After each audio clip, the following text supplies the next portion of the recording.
Bon, la question est la suivante. Il a dit Dieu. Il a dit Jésus-Christ est Dieu. Oui, je vous écoute. Il a dit Jésus, il y a un Dieu.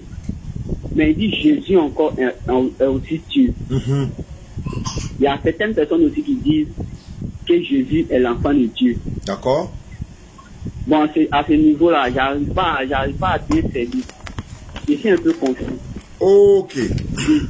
Je ne sais pas si c'est... Bon, je sais qu'il y a un Dieu. Bon, selon moi, Jésus-Christ, c'est le messager de Dieu. Très bien. Voilà, donc, j'aimerais un peu avoir des arguments un peu approfondis pour mieux comprendre. Il n'y a aucun problème, mon bien-aimé. Jésus-Christ, la paix de Dieu soit sur lui. C'est comme ça les musulmans doivent dire lorsqu'on cite son nom. Ça ne veut pas dire qu'il n'y a pas la paix sur lui, mais c'est une manière de dire son excellence Jésus-Christ, son excellence Abraham, son excellence Mohammed, son excellence, son excellence. C'est des titres honorifiques qu'on les donne. Quand on dit Jésus, on dit alayhi salam. Mohammed, alayhi salatu wa salam. Donc, Jésus-Christ, il n'est pas Dieu. C'est pas moi je le dis. Lui-même, il confirme qu'il n'est pas Dieu.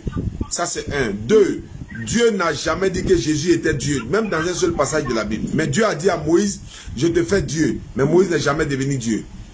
Maintenant, Jésus-Christ, l'appellation fils de Dieu, fils de Dieu, fils de Dieu, les témoins de Jéhovah même sont les plus proches des musulmans que tous les autres chrétiens. Les frères chrétiens, mais les témoins de Jéhovah ne croient jamais que Jésus-Christ soit Dieu et ils pensent qu'il est le fils de Dieu. Mais il est le fils de Dieu dans quel sens? C'est dans le sens spirituel du thème. Ce n'est pas dans le sens d'être engendré. Parce que quand il dit Jésus est fils de Dieu, en même temps, Marie est la mère de Jésus. Exactement. Donc Marie est quoi pour Dieu alors? Subhanallah, on ne peut même pas imaginer ça. Jésus est fils de Dieu comme Adam est fils de Dieu. Adam est fils de Dieu dans la Bible. Luc chapitre 3, le verset 38. Dans Romains 8, 14, la Bible déclare tous ceux qui sont conduits par l'Esprit de Dieu sont fils de Dieu. Jésus dit dans Matthieu 6, verset 9, heureux ceux qui procurent la paix car ils seront appelés fils de Dieu. Exactement. Jésus dit dans Matthieu 5, 23, non, Matthieu 9, 23, non, Matthieu 23, 9, voilà, Matthieu 23, 9, Matthieu 23, 9, Jésus-Christ dit, n'appelez personne sur la terre votre Père, car vous n'avez qu'un seul Père, c'est celui qui est dans les cieux. Ne vous faites pas appeler directeur, car vous avez fait un seul directeur, le Christ Jésus. Également, dans Genèse 6, verset 2, il a dit ceci, les fils de Dieu, vu que les fils des hommes étaient belles, ils en ont pris pour femmes parmi toutes celles qu'ils choisissent. Dans Jean 3, 16, la Bible déclare, Dieu a tant aimé le monde, il a donné son Fils unique, afin que quiconque croit en lui ne périsse point, mais ait la vie éternelle. Là-bas, on dit Jésus est Fils unique de Dieu. Mais dans Jérémie 31, verset 9, la Bible déclare, je renonce à détruire Ephraïm, car je suis un père pour Israël, et Ephraïm est mon premier-né. Donc si Jésus est fils de Dieu, Ephraïm est le premier-né de Dieu. Entre fils de Dieu et premier-né, on prend qui? Et également, dans 1 Jean, chapitre 3, le verset 10, je vais lire rapidement parce que ce passage-là, je l'ai en tête, mais je vais dire, et puis voilà, il y a un autre passage que je vais ajouter encore parce que toi, ton cas est exceptionnel. On dit ici, 1 Jean 3, le verset 10. Je lis la parole. 1 Jean 3, verset 10. Il dit quoi? C'est par là que se font reconnaître les enfants de Dieu et les enfants du diable. Quiconque ne pratique pas la justice n'est pas de Dieu, non plus pour celui qui n'aime pas son frère. Donc, il y a les enfants de Dieu et les enfants du diable. Mais est-ce que le diable a engendré des enfants physiquement? Non. C'est par leur comportement. Ils sont appelés les enfants du diable. C'est de la même manière Jésus a dit dans Jean 8, verset 40 à 44.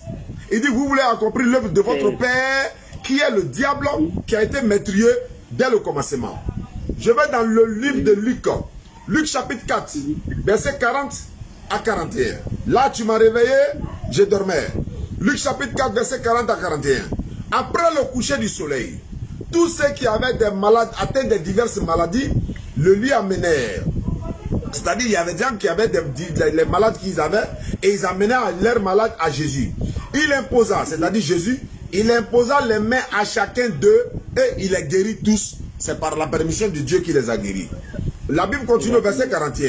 Des démons aussi sortis de certains de ces malades-là, en sortant, ils criaient en disant, c'est-à-dire que Jésus a guéri des gens, ces personnes-là, il y a des démons qui sortent de leur corps. Et les démons-là, en sortant du corps de ces malades-là, ils criaient en disant, ces démons-là sortis de beaucoup de certaines personnes en disant, tu es le Fils de Dieu. Tu vois, les démons disent à Jésus, tu es le Fils de Dieu. Mais, la Bible ajoute, mais il les menaçait et ne leur permettait pas de parler. Jésus menaçait les démons et il ne leur permettait pas de parler. De parler, de dire quoi? Il ne leur permettait pas de dire quoi? Parce que ces démons-là savaient qu'il était le Christ. Mais les démons savent que Jésus est le Christ.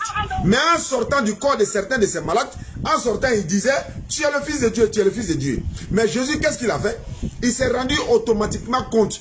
S'il ne menace pas ces démons-là pour les empêcher de dire qu'il est le Fils de Dieu, les gens vont prendre ça au sens littéral du terme. Tu vois? Donc il les menace, il ne leur permet pas de parler parce que les démons savaient qu'il était le Christ. Mais en sortant, ils disent que tu es le Fils de Dieu.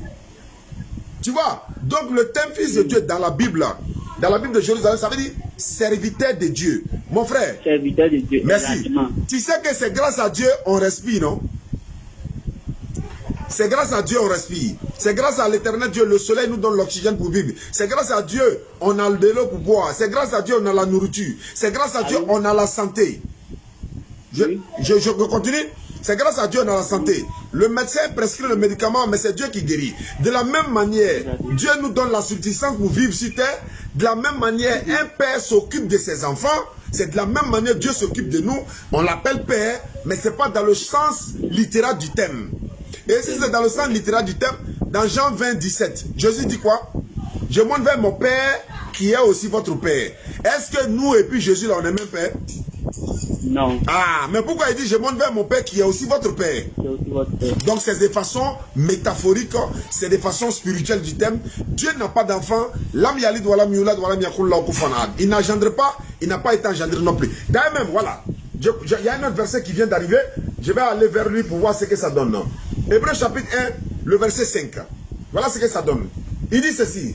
Auquel des anges Dieu a-t-il jamais dit, tu es mon fils, je t'ai engendré aujourd'hui. Encore, tu seras pour lui un père et il sera pour toi un fils. Est-ce que Dieu engendre les anges? Non. Mais pourquoi il dit aux anges, tu es mon fils et je t'ai engendré aujourd'hui? Or, le mot engendré est un acte animal qui relève du bas fonction du sexe.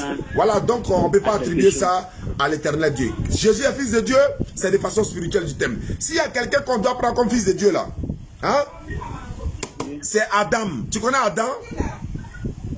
Adam et Ève. Adam d'abord, voilà, Adam et Ève, mais Adam d'abord. Adam n'a pas papa, Adam n'a pas maman, Adam n'est pas né comme nous.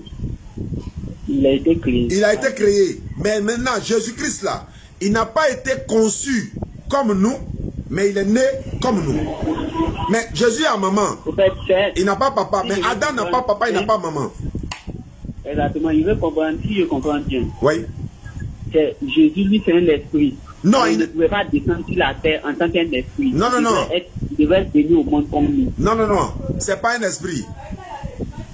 Il a un esprit en lui, comme nous avons un esprit en nous. Sa naissance est une naissance miraculeuse, coraniquement et bibliquement. Il est né sans père, il est né par la vertu du Saint-Esprit, qui est Gabriel dans le Coran, Dieu a envoyé pour aller annoncer la naissance de Jésus, qui est assis à la droite du Père, coraniquement et bibliquement. Quand il dit coraniquement, Allah il dit, il est l'un des rapprochés d'Allah. C'est de ça qu'il parle, il dit à la droite du Père.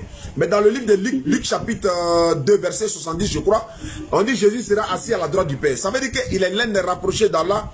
Il a une place honorable auprès d'Allah. Les 5 grands prophètes, Jésus-Christ fait partie de ceux-là.